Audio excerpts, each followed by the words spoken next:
আমি আর সামনে কোনো আর আকাম করব না। যখনই আল্লাহ ভালো করে দেয় সব পিছনে ভুলে যায়। বরং আল্লাহ তাআলা কোরআনের মধ্যে সুন্দর করে বলে দিয়েছেন, মানুষ যখন এই বিরাট সাগরের ভিতরে সফর করে, দেখেন না ঝড়ের সময় আসলে ওই রেডিওতেই দেয় না, কত নম্বর সংকেত দেয়? 7 নম্বর বিপদ সংকেত। হ্যাঁ, 7 নম্বর বিপদ সংকেত। হায় রে, আমরাও আমাদের বয়সেও দেখেছি একটু ঝড়টার হইলে মধুমতি কি বলতেছি পদ্মা নদীতে যখন লঞ্চে গেছি, যখন বিরাট বড় ঢেউ এসেছে, সবাই একেবারে কলেমা পড়া শুরু করে দিচ্ছে। এরকম হয়েছে না? বহুত হয়েছে। আমার ভাইরা, আল্লাহ বলেন ফাইযা রাকিবু ফিল ফুলকি দাউল্লাহ মুখলিসিনা লাহুদ্দিন, যখন তাই নৌকার মধ্যে এবং স্টিমারের মধ্যে যখন ওঠে, নদীর ভিতরে অথবা সমুদ্রের ভিতরে যখন ওঠে, এবং বিরাট বিশাল আকারে যখন তুফান আসে, ওয়া ইযা গাশিয়াহুম মাউজুন কাযযুলাল, বিরাট আকারে যখন তুফান আসে, তখন দাউল্লাহ মুখলিসিনা লাহুদ্দিন, তখন তারা খালিস দিলি আল্লাহকে ডাকতে থাকে। আরে যে কোনোদিনও নামাজ পড়ে না, ওর মুখেও আল্লাহর নাম আসে, হিন্দুকে মুখেও আল্লাহর নাম আসে। ওই সময় তো আর কোনো পথ নাই। সমুদ্রের ভিতরে সেখানে আর কেউ আছে বাঁচানোর মতো? কেউ আছে? নাই। কোনোদিনও নামাজ পড়ে না, আল্লাহর নামও নেয় না, ও জায়গায় অটোমেটিক আল্লাহর নাম আসে। দাউল্লাহ মুখলিসিনা লাহুদ্দিন, আল্লাহ বলেন তখন তারা আল্লাহকে খালিস দিল নিয়তে ডাকতে থাকে, আল্লাহ তুমি এবার পার করে দাও, আর কোনদিন নামাজ ছাড়বো না। আল্লাহ তুমি এবার তুমি নাজাত দাও, আর কোনদিন বেপরদা চলবো না। আল্লাহ এবার তুমি নাজাত দিয়া দাও, আর কোনদিন সুদ ঘুষ খাবো না, অন্যায় করবো না, জুলুম করবো না। এভাবে করে আল্লাহর কাছে দোয়া করতে থাকে। আল্লাহ বলেন ফালাম্মা নাজ্জাহুম ইলাল বাররি ফামিনহুম মুকতাসিদ ফালাম্মা নাজ্জাহুম ইলাল বাররি ইযা হুম ইউশরিকুন, যখন আল্লাহ তাআলা তাদের ডাকাডাকিতে আল্লাহ যখন নাজাত দিয়ে দেন, তাদেরকে যখন কিনারার দিকে নিয়ে যান, ফালাম্মা নাজ্জাহুম ইলাল বাররি, শুকনা জায়গায় যখন তাদেরকে নিয়ে যান, আল্লাহ বলেন ইযা হুম ইউশরিকুন, সাথে সাথে তারা আল্লাহর সঙ্গে শরীক করা শুরু করে দেয়। কিভাবে শরীক করে দেয়? আমার মনে আছে শাইখুল হাদিস সাহেব হুজুর এই আয়াতের আমি বয়ান করেছেন অনেক জায়গায়। যখনই আল্লাহ পার করে দেয় তখন কয় যে লঞ্চের সারিংটা ড্রাইভারটা বড় পাকা ছিল। কি কয় কি কয় না? যে কোনো বিপদে আল্লাহকে ডাকতে থাকে। যখনই আল্লাহ বিপদ থেকে মুক্তি দেয়, সাথে সাথে হয়তো তার ড্রাইভার ভালো ছিল, না হয় লঞ্চ ভালো ছিল, না হয় ডাক্তার ভালো ছিল, না হয় ওষুধ ভালো ছিল। এতক্ষণ যে আল্লাহকে ডাকলো সেই কথা তার মধ্যে মনে থাকে না। আমার ভাইরা, আল্লাহ তাআলা তাই বলেন, ও বান্দা, পূর্বেও তুমি অনেকবার এমন ভাবে তুমি বিপদে পড়েছ, দেখেছ আমি তোমাকে নাজাত দিয়েছি, কিন্তু তোমার যে অবস্থা, যখনই তোমাকে আমি নাজাত দিয়েছি, সাথে সাথে তুমি আমি আল্লাহর সঙ্গে শরীক করা শুরু করে দিয়েছ। সুতরাং এখন যদি আমি তোমাকে এই মৃত্যু থেকে বাঁচাইয়াও দিই, তুমি আবার আমার নাফরমানির দিকে ফিরে যাবে। কাল্লা ইন্নাহা কালিমাতুন হুয়া কাইলুহা। আমার ভাইরা, এরপরে আল্লাহ বলেন, মৃত্যু তোমার যে নির্দিষ্ট সময়, এটা তো আমি পূর্বেই বলে দিয়েছি। ইযা জাআ আজালুহুম ফালা ইস্তাখিরুনা সাআতাও ওয়ালা ইস্তাকদিমুন। মৃত্যুর নির্দিষ্ট সময় যখন এসে যাবে, এক বিন্দু পরিমাণ আগে পরে করা হবে না। মনে নাই কথা? আল্লাহ কোরআনে এত বারবার বলতেছে, তোমার বিশ্বাস হয় নাই যে এখন বলতেছে আবার সময় দাও? নাকি আল্লাহ তোমাদের সঙ্গে মজাক করছে? আমরা ছোটবেলা জানি না ঘটনা কতটুকু সত্য, বাকি উস্তাদের কাছে শুনেছি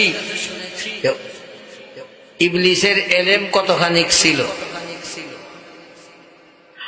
আল্লাহর একত্ববাদ প্রমাণ করার জন্য একটা এলেম আছে, ইলমে কালাম। যুক্তি তর্কের দ্বারা আল্লাহর একত্ববাদের মানে প্রমাণ করা হয়। এই এলেমের নাম হলো ইলমে কালাম। এই এলেমটার যিনি মূলত এটাকে মুজিদ বলা হয়, ইমাম, তিনি হলেন ইমাম রাজি রহমাতুল্লাহ আলাইহি। তো যুক্তি তর্ক দিয়ে আল্লাহর একত্ববাদ প্রমাণ করার এলেম যিনি বানাইছেন বা লিখছেন বা একত্রিত করেছেন, উনি হলেন ইমাম রাজি রহমাতুল্লাহ আলাইহি। ওনার মৃত্যুর সময় ইবলিস এসে ওনার সঙ্গে যুক্তি দেওয়া শুরু করছে। ইমাম রাজি রহমাতুল্লাহ আলাইহি বলেন, যুক্তি দিয়ে আল্লাহ এক, আর শয়তান বলে আল্লাহ এক না। যুক্তি তর্ক ইমাম রাজি রহমাতুল্লাহ আলাইহি আল্লাহর একত্ববাদের দিকে 500 দলিল পেশ করেছেন, আর ইবলিস সব দলিল কেটে দিয়েছে। এখন তর্ক বিতর্কের মধ্যে পড়লে যদি ঠকে যায়, তাহলে তো সেই ইবলিসের দায় মানতে হবে না। এখন ইমাম রাজি রহমাতুল্লাহ আলাইহি ঠকে যান, তো উনি কি বেঈমান হয়ে মারা যাবে?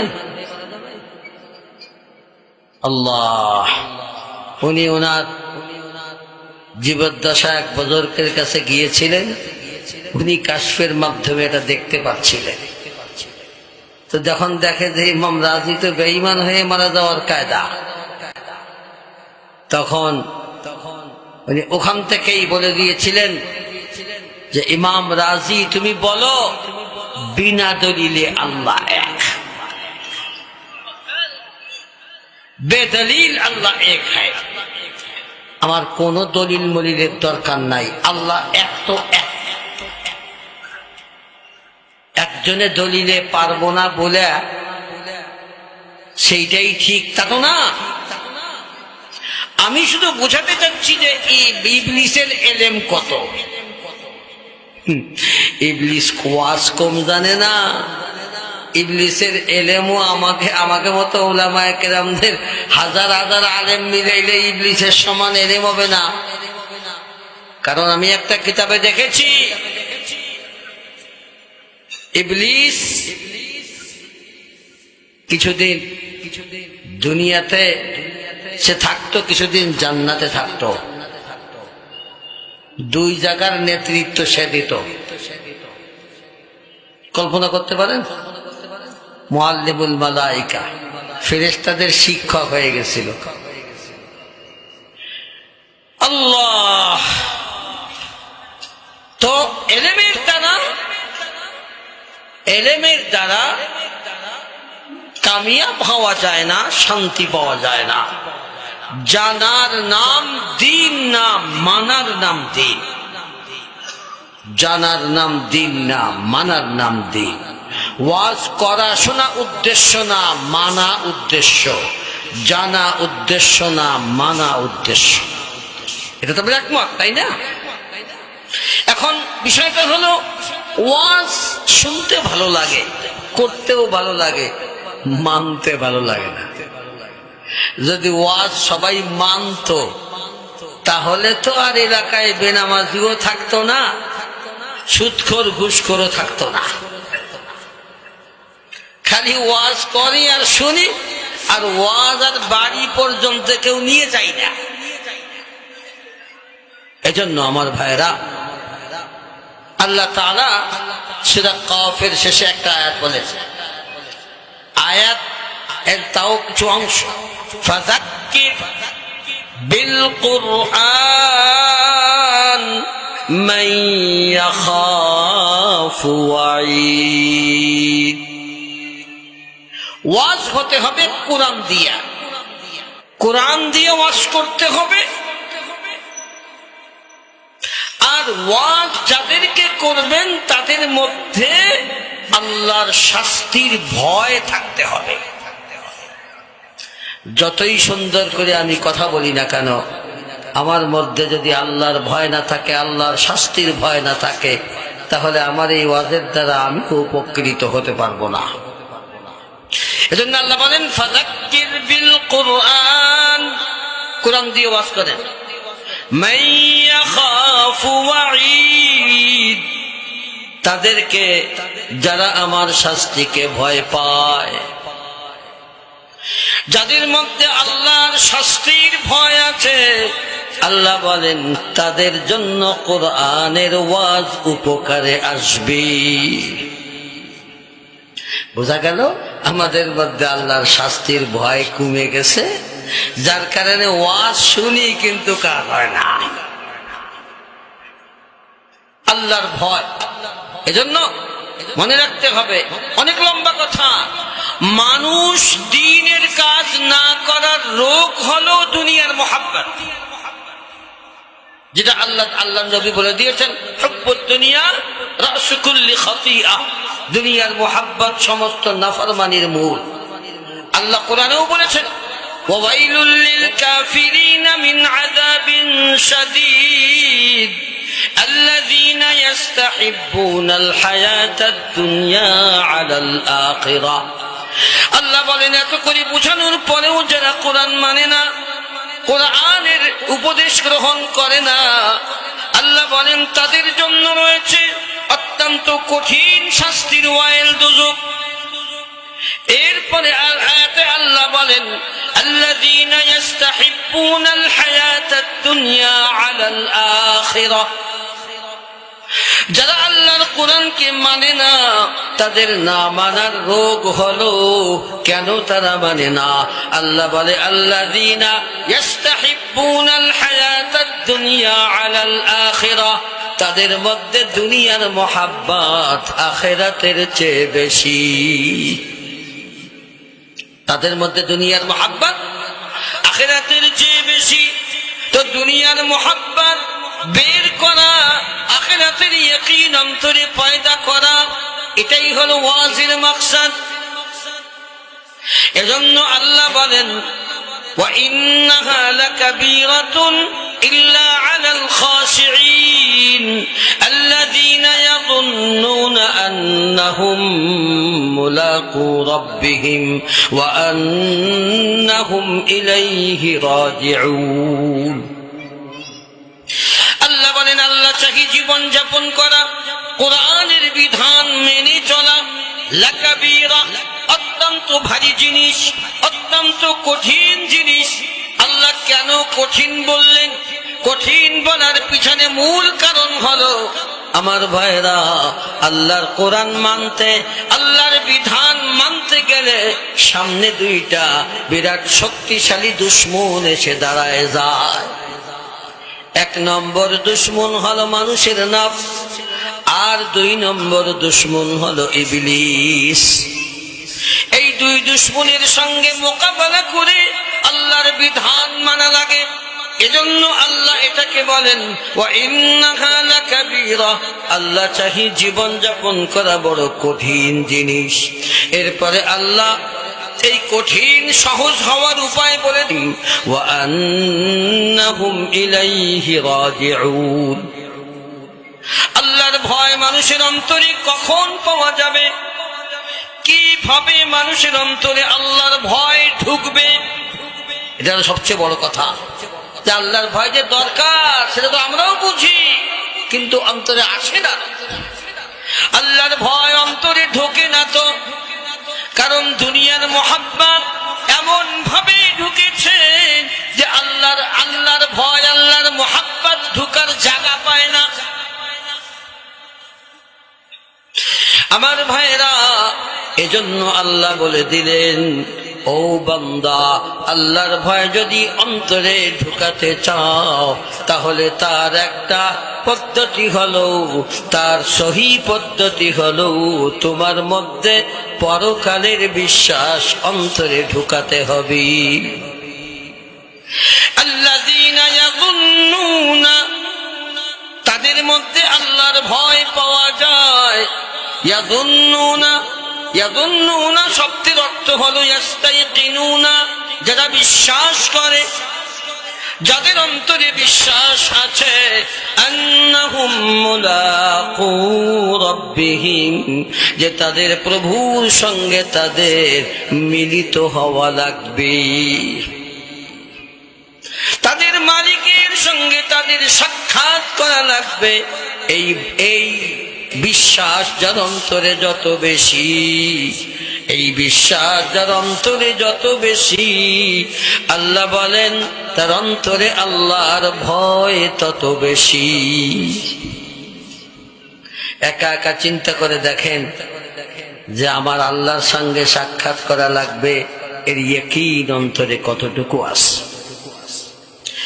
الذين يظنون أنهم ملاقو ربهم وأنهم إليه راجعون, যারা বিশ্বাস করে তাদের মধ্যে আল্লাহর ভয় পাওয়া যায়, যারা বিশ্বাস করে আন্নাহুম মুলাকু রাব্বিহিম, যে তাদের প্রভুর সঙ্গে তাদের মুলাকাত করা লাগবে, ওয়া আন্নাহুম ইলাইহি রাজিউন, এবং তাদেরকে একমাত্র আল্লাহর কাছেই ফিরে যাওয়া লাগবে।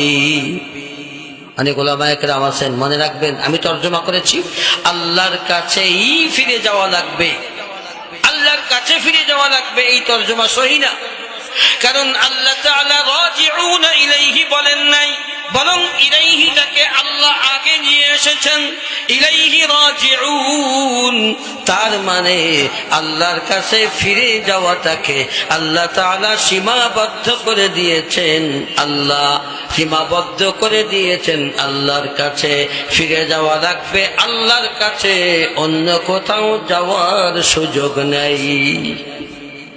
এজন্য ইন্না লিল্লাহি ওয়া ইন্না ইলাইহি রাজিউন বলা হয়, ওয়া ইন্না রাজিউনা ইলাইহি না, অথচ ইলাইহির সম্পর্ক কিন্তু রাজিউনের সাথে।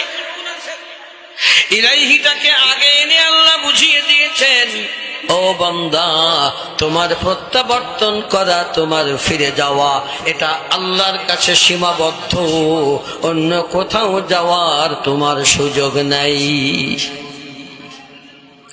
তো আমার ভাইরা, আল্লাহর সঙ্গে সাক্ষাৎ করা লাগবে, আল্লাহর সামনে, আল্লাহর কাছে যাওয়া লাগবে। এই বিশ্বাস অন্তরে ঢুকাতে হলে সর্বপ্রথম যেটা আসবে সেটা হলো আল্লাহর কাছে যাওয়ার প্রথম মানে গেট কোনটা? মৌত না? আমার ভাইরা, আল্লাহর কাছে যাওয়ার প্রথম গেট হলো মৌত। এজন্য আল্লাহর নবী সাল্লাল্লাহু আলাইহি ওয়াসাল্লাম বলেন, আকসিরু যিকরা হাতিমিল লাজ্জাত, আকসিরু যিকরা হাতিমিল লাজ্জাত। দুনিয়ার মজা, শান শওকত, দুনিয়ার শান্তি সব কিছুকে ভেঙ্গে চুরমার করে দেয়।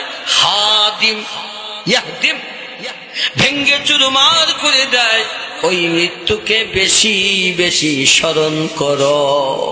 আকসিরু যিকরা হাদিমিল লাজ্জাতিল মাউত, জীবনের মজাকে ভেঙ্গে চুরমার করে দেয়।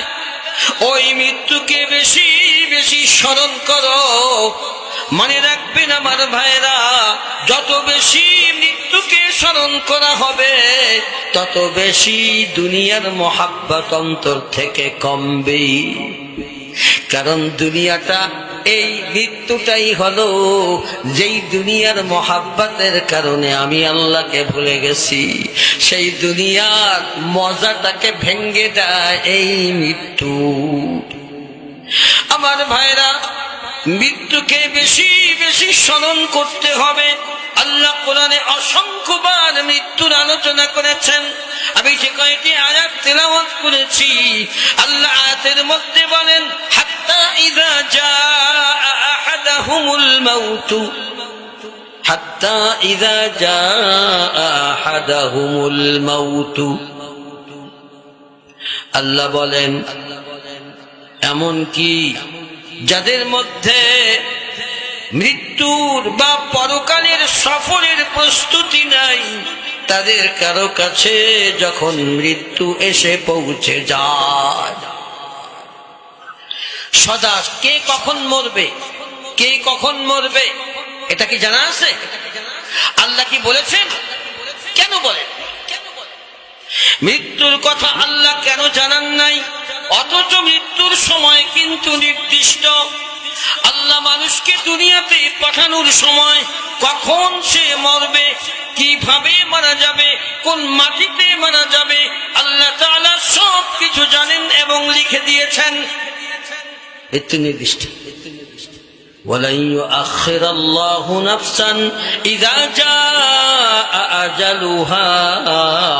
আল্লাহ বলেন, যখন বান্দার নির্দিষ্ট মৃত্যুর নির্দিষ্ট সময় এসে যাবে, এক সেকেন্ড সময়ও দেরি করা হবে না। তো আমার ভাইরা, কিন্তু আল্লাহ মানুষকে কেন জানান নাই? না জানানোর কারণ হলো মানুষ যেন সদা সর্বদা মৃত্যুর জন্য প্রস্তুত থাকে। মানুষ যেন সদা সর্বদা মৃত্যুর জন্য প্রস্তুত থাকে। এমনকি আমার ভাইরা, সদা সর্বদা মৃত্যুর প্রস্তুতি নিয়ে থাকাটা হলো তাকওয়ার একটা বড় পরিচয়। আলী রাদিয়াল্লাহু আনহুর কাছে জিজ্ঞাসা করা হয়েছিল, মুত্তাকি কাকে বলে? আলী রাদিয়াল্লাহু আনহু বলেছিলেন, চারটি সিফাত যার মধ্যে পাওয়া যায় সেই হলো প্রকৃত মুত্তাকি।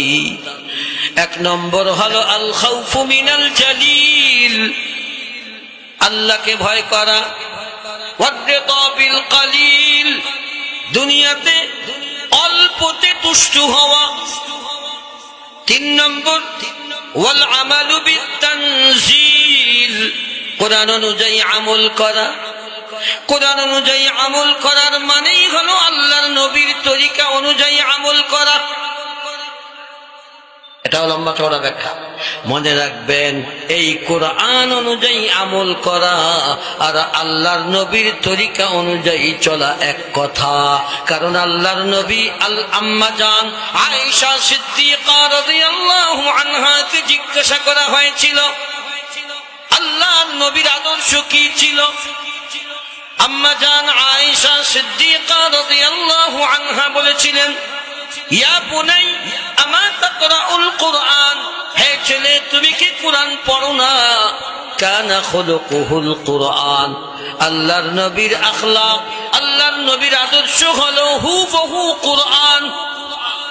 তার মানে হলো এই কুরআন একটা থিওরিক্যাল কিতাব, এই থিওরিক্যাল কিতাবের প্র্যাকটিক্যাল কিতাব। প্র্যাকটিক্যাল কোরআন হলো আল্লাহর নবীর জিন্দেগি, আল্লাহর নবীর আদর্শ হলো এই কোরআনের প্র্যাকটিক্যাল কোরআন।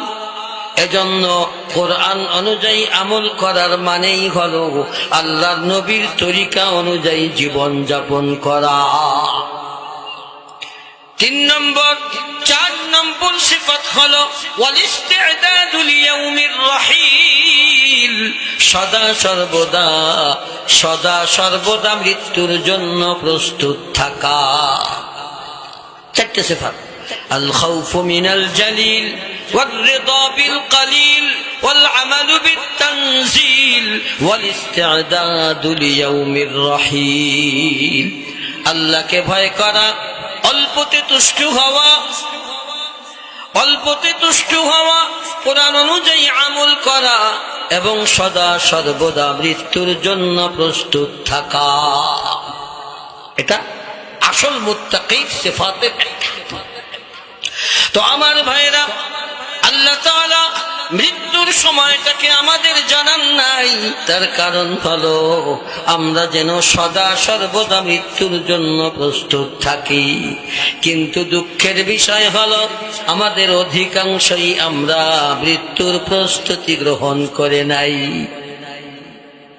সেজন্য আল্লাহ বলেন, হাত্তা ইযা জাআ আহাদাহুমুল মাউতু, এমনকি যাদের মৃত্যুর প্রস্তুতি নাই, তাদের কারো কাছে যখন মৃত্যু এসে পৌঁছে যায়, হাত্তা ইযা জাআ আহাদাহুমুল মাউতু, তাদের কারো কাছে যখন মৃত্যু এসে পৌঁছে যায়, আল্লাহ বলেন ক্বালা রাব্বিরজিউন, তখন ওই বান্দা বলতে থাকে, ওই বান্দা তখন আল্লাহকে অনুনয় বিনয় করে বলতে থাকে, আল্লাহ তুমি আমাকে একটু সময় দাও। ক্বালা রাব্বিরজিউন, আল্লাহ তুমি আমাকে একটু সময় দাও। কি করবা? লাআল্লি আ'মালু সালিহান ফীমা তারাক, সে বান্দা বলে, আল্লাহ আমাকে একটু সময় দাও, আমি আমার পিছনের সময়টায় মৃত্যুর প্রস্তুতি গ্রহণ করতে পারি নাই, আমার প্রস্তুতি নাই, একটু সময় দাও।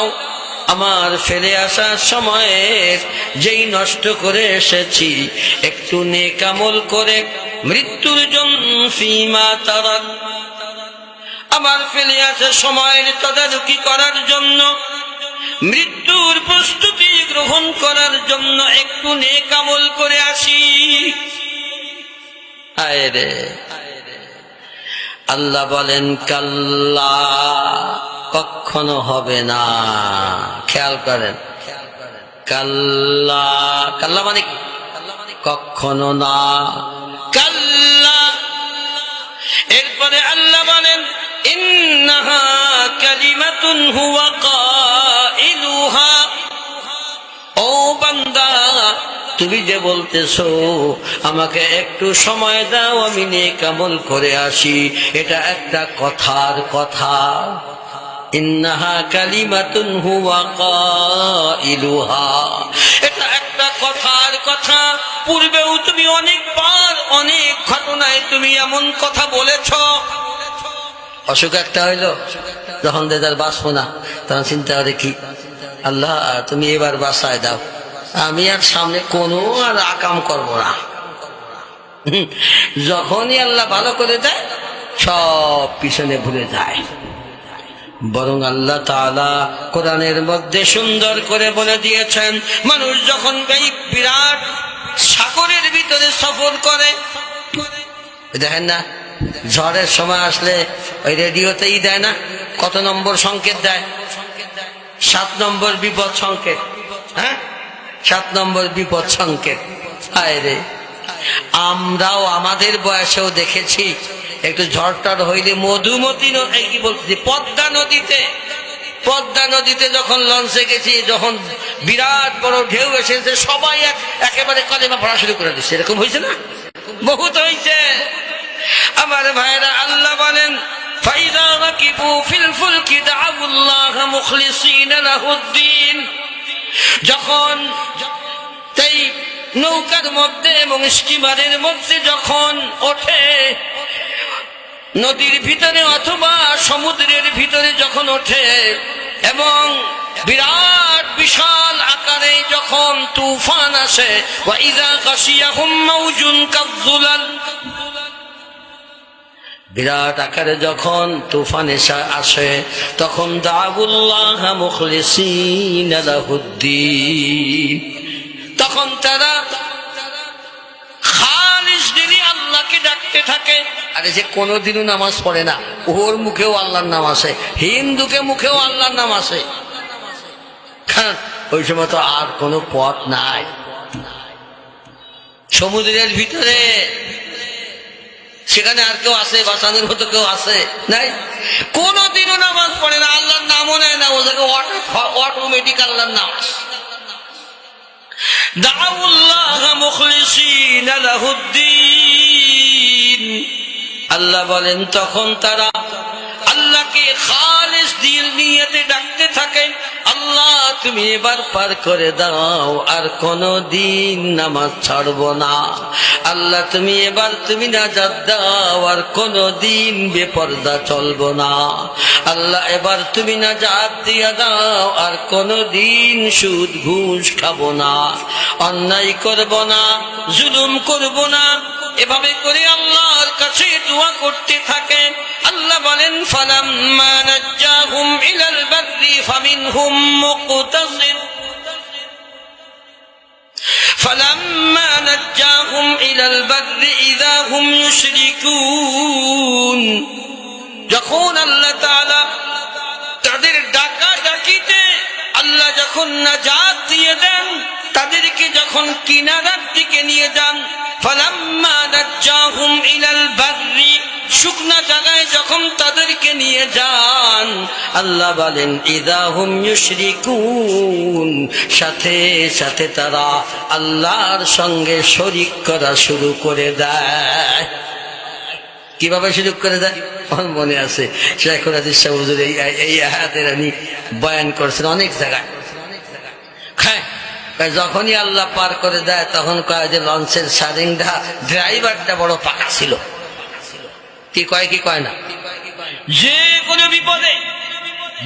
কোনো বিপদে আল্লাহকে ডাকতে থাকে, যখনই আল্লাহ বিপদ থেকে মুক্তি দেয়, সাথে সাথে হয়তো তার ড্রাইভার ভালো ছিল, না হয় লঞ্চ ভালো ছিল, না হয় ডাক্তার ভালো ছিল, না হয় ওষুধ ভালো ছিল, এতক্ষণ যে আল্লাহকে ডাকলো সেই কথা তার মধ্যে মনে থাকে না।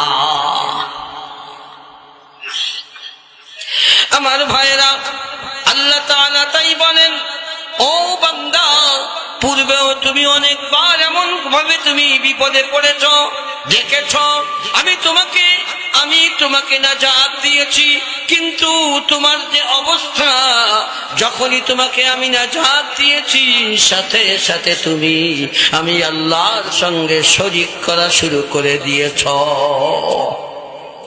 সুতরাং এখন যদি আমি তোমাকে এই মৃত্যু থেকে বাঁচাইয়াও দিই, তুমি আবার আমার নাফরমানির দিকে ফিরে যাবে। কাল্লা ইন্নাহা কালিমাতুন হুয়া কাইলুহা। আমার ভাইরা, এরপরে আল্লাহ বলেন, মৃত্যু তোমার যে নির্দিষ্ট সময়, এটা তো আমি পূর্বেই বলে দিয়েছি। ইযা জাআ আজালুহুম ফালা ইস্তাখিরুনা সাআতাও ওয়ালা ইস্তাকদিমুন। মৃত্যুর নির্দিষ্ট সময় যখন এসে যাবে, এক বিন্দু পরিমাণ আগে পরে করা হবে না। মনে নাই কথা? আল্লাহ কোরআনে এত বারবার বলতেছে, তোমার বিশ্বাস হয় নাই যে এখন বলতেছে আবার সময় দাও? নাকি আল্লাহ তোমাদের সঙ্গে মজাক করছে? আমার ভাইরা, আল্লাহ তাআলা বলেন, আল্লাহর ওয়াদা, যখন তোমার নির্দিষ্ট সময় এসে যাবে, এক বিন্দু পরিমাণ সময় তোমাকে দেওয়া হবে না। সুতরাং তুমি পূর্বে প্রস্তুতি গ্রহণ করো নাই কেন? মৃত্যু এসে যাবে, আল্লাহ বলেন ওয়া মিন ওয়ারাইহিম বারযাখুন ইলা ইয়াউমি ইউবআসুন। ওয়া মিন ওয়ারাইহিম, মৃত্যুর পর তাদের সামনে রয়েছে, মৃত্যুর পর তাদের সামনে রয়েছে বারযাখ, আলামে বারযাখ। আলামে বারযাখ কাকে বলে? কবরের জগৎ। মনে রাখবেন, আপনার কবর দেওয়া হোক আর না হোক, আপনার মৃত্যু যেভাবেই হোক না কেন, মৃত্যু পরবর্তী জগতের নাম হলো আলামে বারযাখ, কবরের জগৎ। মনে রাখবেন, মানুষের মৃত্যুর পর যেই জগৎটা আসে তাকে আলামে বারযাখ বলা হয়। তাই আল্লাহ বলেন ওয়া মিন ওয়ারাইহিম বারযাখুন ইলা ইয়াউমি ইউবআসুন। আলামে বারযাখ হবে, পুনরায় তাদেরকে তাদের দুনিয়ার ভালো মন্দ কাজের হিসাব নিকাশ বিচারের জন্য পুনরায় জীবিত করা হবে। আল্লাহর ওয়াদা সত্য, ইন্না ওয়াদাল্লাহি হক। সেই পর্যন্ত হবে আলামে বারযাখ। আমার ভাইরা, এই আলামে বারযাখ, চাই সেটা কবর হোক আর চাই সেটা কবর ছাড়া অন্য কিছু হোক, আলামে বারযাখ সত্য। আল্লাহ কোরআনে বলে দিয়েছেন আলামে বারযাখ ওয়া মিন ওয়ারাইহিম বারযাখ। মনে রাখবেন, বারযাখ মানে হলো বাধা। বারযাখ মানে বাধা। এটা দিয়ে কবরের জগতের নাম কেন রাখা হলো? এর কারণ হলো দুনিয়া দারুল আমাল, আখিরাত দারুল জাযা। দুনিয়া হলো কাজের জায়গা আর আখিরাত হলো প্রতিদানের জায়গা। এই কাজের জায়গা আর প্রতিদানের জায়গা, এই দুইটার মাঝখানে বাধা বা প্রাচীর হলো কবরের জগৎ। তবে কবরের জগৎ বাধা, ওই প্রাচীরের মধ্যে পরবর্তীতে তোমার সঙ্গে কি হতে যাচ্ছে তার ভূমিকা কিন্তু কবরের মধ্যে পাওয়া যাবে। এজন্য আল্লাহর নবী সাল্লাল্লাহু আলাইহি ওয়াসাল্লাম বলেছেন, আল কবরু রাউদাতুম মির রিয়াদিল জান্নাহ আও হুফরাতুম মিন হুফারিন নার। কবর হলো কারো জন্য জান্নাতের বাগান সমূহের মধ্য থেকে একটা বাগান, আর কারো জন্য এই কবর হবে জাহান্নামের গর্ত সমূহের মধ্য থেকে একটা গর্ত। আমার ভাইরা, প্রত্যেকটি দৈনিক কবর ডেকে ডেকে বলে, ও আল্লাহর বান্দা, আনা বাইতুদ দুদ, আনা বাইতুল যুলমা, আনা বাইতুল ওয়াহদা। ও বান্দা, আমি তোর পোকিরা মাকুড়ার ঘর, আমি তোর পোকা মাকুড়ার ঘর, আমি তোর অন্ধকার ঘর, আমি তোর একাকীর ঘর। একটু একা একা চোখ বুঝে চিন্তা করে না আমার ভাইরা, সাপ বিচ্ছু পোকা মাকুড়ার ঘর, সেখানে কি করে থাকবো? অন্ধকার ঘর, আলো ছাড়া কিভাবে থাকবো? একাকী কিভাবে থাকবো? দুনিয়াতে একা একা একটা ঘরের ভিতরে পর্যন্ত ভালো লাগে না, থাকতে ভয় লাগে। কি করে কবরের মধ্যে একা একা থাকবো? আমার ভাইরা, ওই কবর প্রত্যেক দিন ডেকে ডেকে বলে, বান্দা আমার আমার কাছে আসার আগে এইগুলির ব্যবস্থা তুমি করে এসো। মনে রাখবেন, কবরের মধ্যে যাওয়ার আগে এই কিড়া মাকুড়া থেকে বাঁচা, অন্ধকারের আলো সঙ্গী নেওয়া, এর একমাত্র উপায় হলো নিজের আমলকে সুন্দর করা। হাদিসের মধ্যে এসেছে, ইয়াতবাউল মাইয়িতা সালাসা, মাইয়িতের সঙ্গে তিনটা জিনিস থাকে, আহলুহু ওয়া মালুহু ওয়া আমালুহু, তার পরিবার পরিজন, তার ধন সম্পদ এবং তার আমল। আল্লাহর নবী বলেন, ইয়ারজিউ মিন হুসনান, তার থেকে দুইটা জিনিস ফিরে আসে, আহলুহু ওয়া মালুহু, তার পরিবার পরিজন এবং তার ধন সম্পদ তার থেকে ফিরে আসে, তার সঙ্গে যায় ইয়াবকা মাআহু আমালুহু, তার সঙ্গে যায় শুধু তার আমল। আমার ভাইরা, আপনার আমল, আপনার নামাজ, আপনার রোজা, আপনার সদকা, আপনার তিলাওয়াত, আপনার তাসবিহ তাহলিল, আপনার সৎ ব্যবহার, সুন্দর ব্যবহার, আপনার সুন্দর আখলাক, এইগুলি হবে আপনার সাথী, আপনার কবরের সাথী, আপনার কবরের বাতি, আপনার কবরের শান্তির উপকরণ হবে আপনার নেক আমল। আমার ভাইরা, এজন্য আল্লাহ তাআলা আমাদের অন্তরে যদি মউত এবং মউতের পরবর্তী জীবনের বিশ্বাস অন্তরে ঢুকে যায়, তাহলে আল্লাহর ভয় অন্তরে ঢুকবে। এবং আল্লাহর ভয় অন্তরে ঢুকলে দুনিয়ার মোহাব্বত কমবে। দুনিয়ার মোহাব্বত এই জিনিসটাই সর্বনাশের মূল। এক ব্যক্তি আল্লাহ নবী সাল্লাল্লাহু আলাইহি ওয়াসাল্লামের কাছে এসে বলতেছেন, হুজুর মালি লা উহিব্বুল মাউত, আবার কি হলো, আমার তো মরতে মনে চায় না। আমাকে সবার মরতে মনে চায় তো নাকি? কারোই তো মরতে মনে না চাওয়া রোগ। ব্যক্তি বলতেছে, হুজুর আমার কি হলো, মালি লা উহিব্বুল মাউত, আমি তো মরা ভালোবাসি না, মরতে মনে চায় না। আল্লাহর নবী জিজ্ঞাসা করলেন, ও সাহাবী, হাল্লা কামাল, তোমার কি ধন সম্পদ আছে নাকি? নিজের অবস্থার সাথে মিলাই দেখি। আল্লাহর নবী জিজ্ঞাসা করলেন, হাল্লা কামাল, ও সাহাবী তোমার ধন সম্পদ আছে নাকি? সাহাবী বলতেছেন, নাম হুজুর আমার ধন সম্পদ আছে। এবার আল্লাহর নবী বললেন, কাদ্দিম মালাকা, তোমার ধন সম্পদ আখিরাতের অ্যাকাউন্টে পাঠিয়ে দাও। তখন যদি বলা হয় যে আমার জমি জমা টাকা পয়সা যা কিছু জমা করছি সব আখিরাতে পাঠায় দাও, পারবে? 10 টাকা দিতে গেলে তাই পারেন না। আল্লাহর নবী বললেন, তোমার ধন সম্পদকে তুমি আখিরাতের অ্যাকাউন্টে পাঠিয়ে দাও। তখন ওই সাহাবী বলতেছেন, লা আস্তাতি, হুজুর আমি পারি না। এবার আল্লাহর নবী বললেন, ও সাহাবী, ফাইন্না কলবাল ইনসানি মাআ মালিহি, ফাইন্না কলবাল ইনসানি মাআ মালিহি, মনে রেখো মানুষের অন্তর সদা সর্বদা তার মালের সাথে থাকে। মানুষের অন্তর সদা সর্বদা তার মালের সাথে থাকে। তুমি মাল জমা করেছো দুনিয়াতে, আর তোমার আখিরাতে যেতে মনে চাইবে তা তুমি কি করে ভাবলে? তুমি তোমার সম্পদ জমা করো আখিরাতে, তাহলেই তোমার আখিরাতে যেতে মনে চাইবি।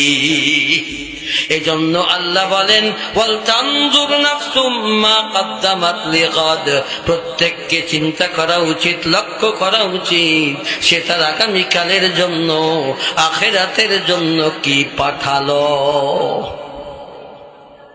জানিও তো না যে আখিরাতে পাঠাইতে হয়, জানিও না যে আখিরাতে আমাদের অ্যাকাউন্ট আছে। প্রত্যেকটা মানুষের আখিরাতে 2টা অ্যাকাউন্ট আছে। একটা অ্যাকাউন্ট জান্নাতের অ্যাকাউন্ট, আর একটা অ্যাকাউন্ট হলো জাহান্নামের অ্যাকাউন্ট। বান্দা যখন গুনাহ করে তো এই গুনাহ লেখার ফেরেশতা যে লেখে তখন ওটা যায় জাহান্নামের অ্যাকাউন্টে, আর যদি নেকি করে তাহলে ওটা যায় জান্নাতের অ্যাকাউন্টে। মানুষের অ্যাকাউন্ট হলো 2টা, আর অ্যাকাউন্টেন্ট হলো 4 জন। হিসাব রক্ষক 4 জন, 2 জন দিনের বেলা, 2 জন রাতের বেলা, 1 জন নেকি লেখে আর 1 জন বদি লেখে। আর তারা এমন যে আল্লাহ তাদেরকে সম্মানিত বলেছেন। তারা অন্যায় জানে না, তারা গুনাহ জানে না, তারা আপনার উপরে অবিচার করতে জানে না। আল্লাহ বলে, ওয়া ইন্না আলাইকুম লাহাফিযিন কিরামান কাতিবিন ইয়ালামুনা মা তাফআলুন। আল্লাহ বলে, নিশ্চয়ই বান্দা তোমাদের আমল সংরক্ষণের জন্য আমি সম্মানিত লেখক ফেরেশতাগণকে নিযুক্ত করে রেখেছি। ইয়ালামুনা মা তাফআলুন, তোমরা যা কিছু করো সব কিছু তাদের জানা আছে। আমার ভাইরা, এজন্য পরকালকে বেশি বেশি স্মরণ করা।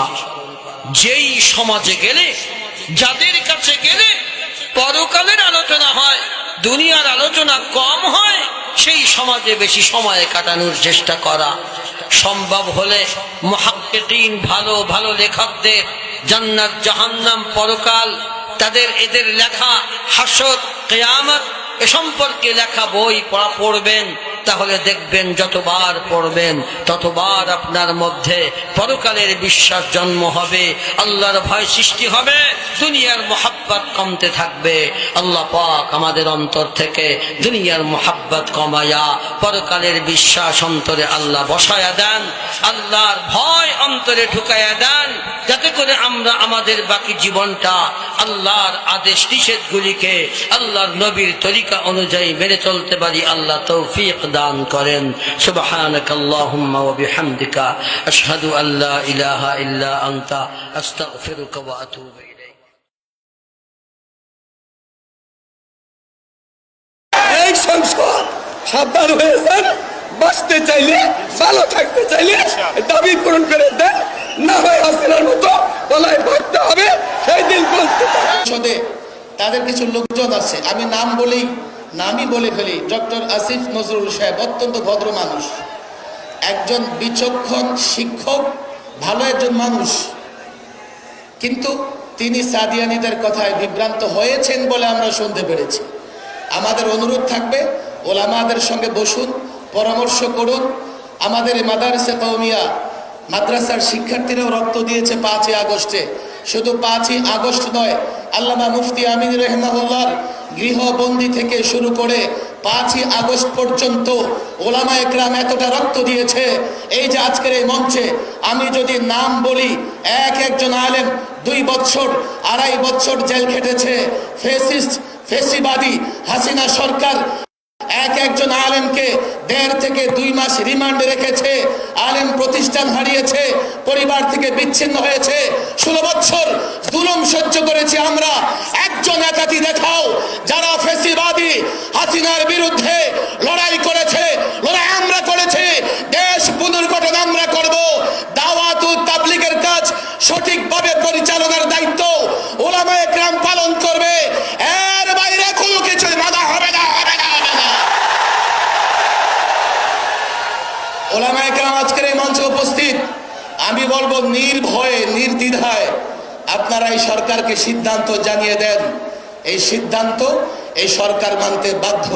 সারা বিশ্বের তাবলীগী জামাতের মূল ধারা এই সাদ এবং সাদের কুখ্যাত অনুসারীদেরকে তাবলীগী জামাতের অবাঞ্ছিত ঘোষণা করেছেন। এই কুখ্যাত সাদ তাদের অনুসারীদেরকেই তার নামে নেয় সাদপন্থী বলা হয়। এরা যদিও শিক্ষিত সমাজের সাদপন্থী নামে পরিচিত, কিন্তু সর্বস্তরের মুসলমানদের কাছে এরা সাদিয়ানি নামে পরিচিত। এই সাদিয়ানি গ্রুপ, সাদের অনুসারী সাদিয়ানি গ্রুপ ইহুদি খ্রিস্টানের এজেন্ডা বাস্তবায়ন কল্পে তাবলীগের মূল ধারায় বিচ্ছিন্নতা সৃষ্টি করেছে।